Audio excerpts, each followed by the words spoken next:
establishment of the Turkish Republic, it was faced by many issues that needed to be solved. It had to preserve a strong international representation and good relations between citizens, including relations between ethnic minorities and Turkish citizens.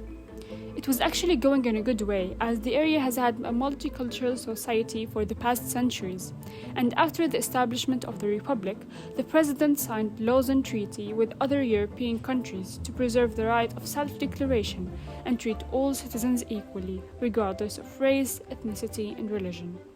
The treaty was applied until the events of 6 September 1955, where a shocking massacre happened. The memories of the War of Independence, of Greek occupation, parts of Europe, that sort of entity, in which the Greek citizens of the Ottoman Empire celebrated the arrival of the Greek army and this and that, and usually did insult the Turkish citizens, etc. These played a role. Spirited protests is what the newspapers expressed the reaction of the public on the damage that came to the house Ataturk was born in Thessaloniki, which took place in Greek lands.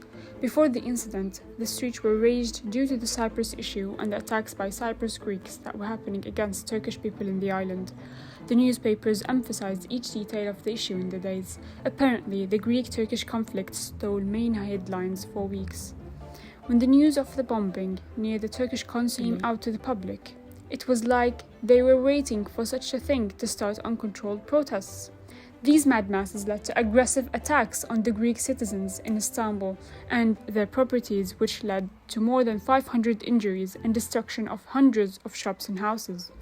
The attacks on minorities in the country were unacceptable and were then labeled as a shame incidents in the Turkish Republic history. They didn't care whether these were Greeks or there was a bomb in Thessaloniki or whatever. They just saw the opportunity to loot a shop, get what they want. And doing this, they went beyond the Greek enmity. Armenian shops, any foreign shop was looted, including even some Turkish ones. Well, apparently the press had a huge role in shaping public opinion.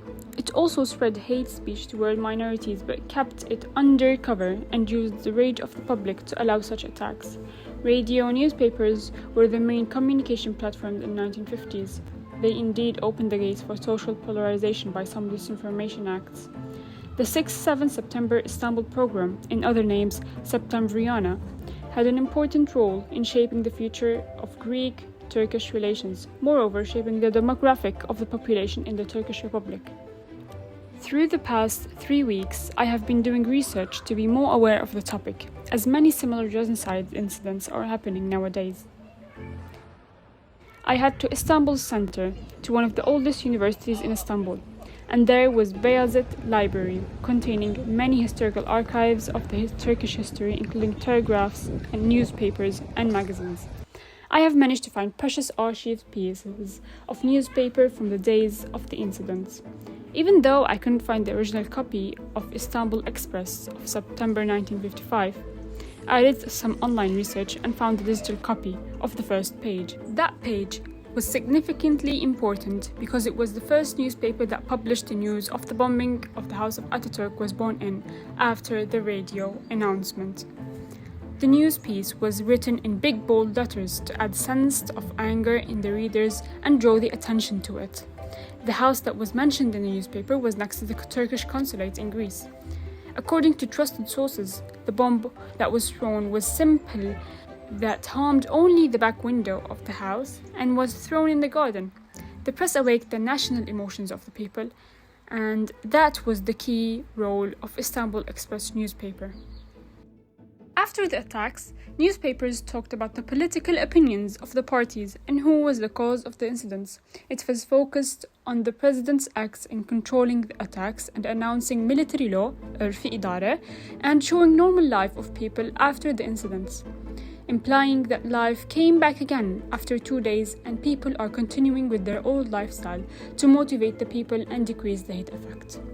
Most of the media was trying to close on the topic and not discuss it, as it will give a very bad image of Turkey in the international arena and will create much more hate between people. In order to explore modern researchers' reports and opinions on the program, I went to Istanbul Bilgi University's library and fetched for Dilek Güven's 6-7 September incidents book. She included the court's opinion on the accused parties of starting the incidents, including Cyprus's Turkish group, communists, and the Democratic Party. What are the most important lessons regarding this program? Anybody learned something new from what happened? And people who were pro-Greek had reasons to be pro-Greek, and they remained pro-Greek. And the others, anti-Greek ones, remained the same, fascists, as usual. Unfortunately, this is the hard truth. However, the press should stay away from harsh words and exaggerated phrases in order to preserve a healthy and democratic system away from chaos.